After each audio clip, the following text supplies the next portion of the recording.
Prabha Nagarajan. I am the Regional Director for Textile Exchange in India, and I moderated the workshop on the non-availability of non-GMO seed, which is the first workshop for the day.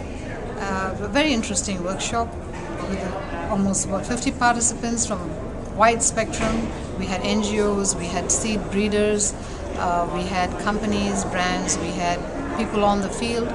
And what came through in this workshop was that it is a very immediate crisis, that the non-availability of non-GMO seed. For example, in India, it was pointed out that from 2002, when it was completely non-GMO, we have been reduced to 8% non-GMO in just a matter of 8 or so years. And several representatives from other countries expressed the same opinion, that there was a crisis.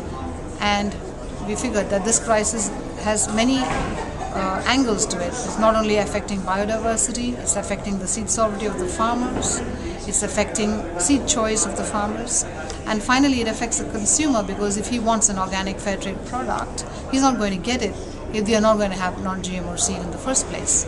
So what came through is that we need to have a concrete action plan, a global action plan, because we have to have issues addressed to different stakeholders.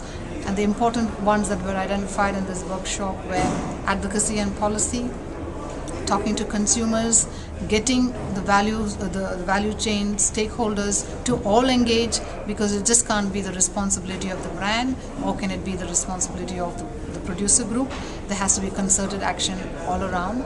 But what came through today is that everybody seems very upset and agitated with the situation, and it's a crying out loud scenario for action.